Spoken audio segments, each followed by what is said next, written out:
Bu videonu izləyin. Hərdən soruşurlar ki, Rəşad qardaş, o sualı çox verirlər. Namazı əl açıqılmı yoxsa əl bağlı? Qardaşım, Peyğəmbər sallallahu aleyhi və səlləm deyir ki, səhih hədisdə sallu kəmə rəeytumuni usalli. Namaz qılın, necə ki mən qılıram. Necə ki məni namaz qılan gördünüz. Səhabələr Peyğəmbəri sallallahu aleyhi və səlləmi namaz qıldığı yerdə görüb yoxsa yox? Görüb. Muslimdə keçən hədisdə Vail ibn Hucurun hədisində sahabə deyir ki, Vail ibn Hucur deyir ki, gördüm təkbiri gətirdi. Allahu akbar.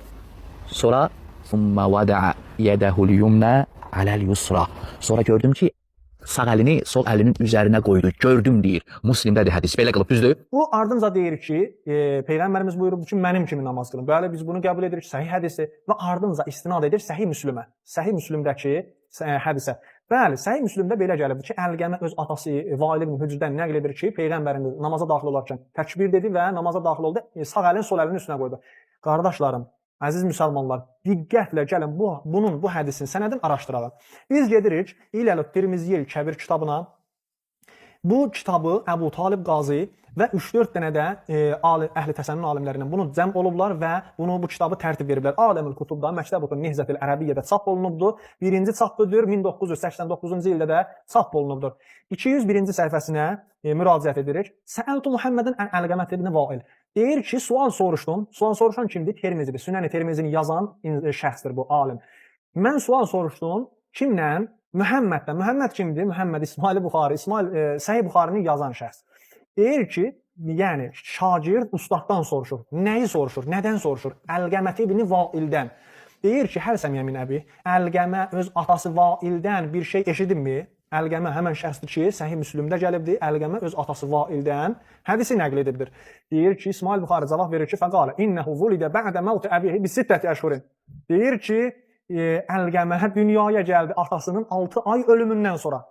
Yəni 6 aymış ki, Vail ibn Hücr torpaq altdaymış, təzə Əlqəmə dünyaya gəlib. Sizcə, mən hörmətlə əhl təsənnün qardaşlarımızdan və bu vahabilərdən soruşuram ki, axı necə olar ki, bir körpə torpağın altındakı bir şəxsdən hədis nəql etsin?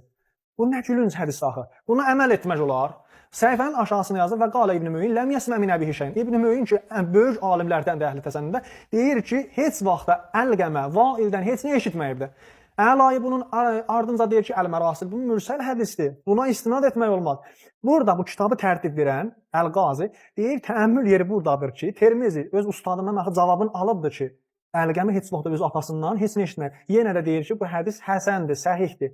Başa düşürsünüz yəni nə qardaşlar? Yəni ki, biz hər hədisçi eşitdik, hər şəxsdən eşitdik, yəni buna gərək biz həmən an əməl etmək. Bax, hədisi belə araşdırın, bilin ki, bunun sənədi nə haldadır? Necə bir sənəddir bunda?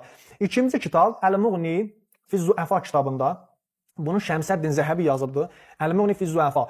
İdarətü İhya-i Turasil İslamidə Qətər dövləti bunu çap edirdi. 2-ci cildində 7-ci səhifəsində yazır ki, Əlqəmət ibn Vail ibn Hücr ən əbi, yəni Əlqəmə atasından bir şey eşidib eşitməyib, hədis nəql edib etməyibdi. Yazır ki, qala İbn Mü'in mürsəlun.